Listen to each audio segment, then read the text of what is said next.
Good morning, everyone. This is State Climatologist Gary McManus with your Mesonet Weather Report. Well, summer has definitely struck. It's that time of the year, late July, early August, when we lose the wind. The temperatures go up, and the dew point also goes up, and that means those heat index values get out of control. Happens every time this part of the year, so this year's nothing different. Let's take a look at some maps and see what we had this week that was so unpleasant. Well, on Tuesday, as you can see from the maximum heat index map from the Mesonet, we did see heat index values above 110 for most of the state.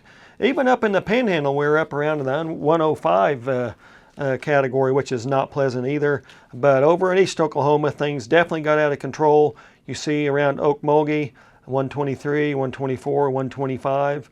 In fact, that 125 at Okmulgee was the 6th highest heat index ever measured by the Mesonet, and those records go back to 1997. So it was a pretty eventful day on Tuesday.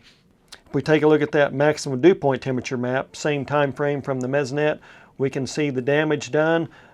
Dew points across eastern Oklahoma, eastern 1/3 or so, basically the eastern half, above 75 and in most cases above 80.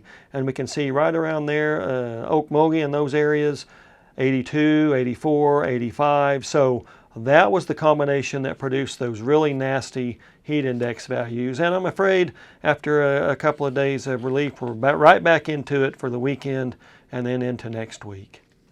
So we're going to see this map, the days with the maximum heat index greater than or equal to 110 degrees. We're going to see this map start to populate a little bit more. So again, this time of the year, the end of July, the first part of August, normally the hottest part of the year, and I'm afraid it's going to live up to that billing again in 2026. Okay, to switch categories, let's go to the drought. We take a look at the latest drought monitor map, same basic picture. We just had a few minor changes across the state. We still have much of west central into central Oklahoma, up into the Panhandle, mired in that severe to extreme to even exceptional drought. So not a lot of rainfall for those areas, and that's just goes with the territory for this drought here in June and July of 2026. That part of the state just having trouble getting out of that drought.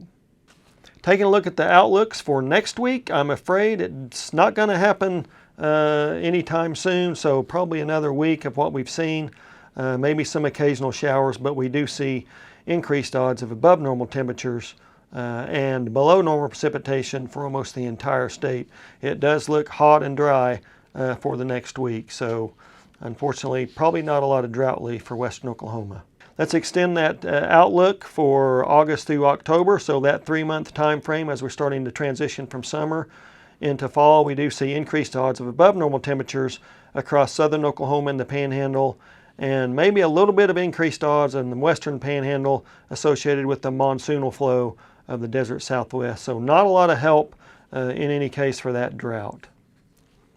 And that is reflected in the seasonal drought outlook from the Climate Prediction Center. Again, this goes from July 16th through October 31st. It sees the drought where it exists right now in the state to mainly persist, except for the far western Panhandle, again in that monsoonal flow, maybe a little bit of help out in that area.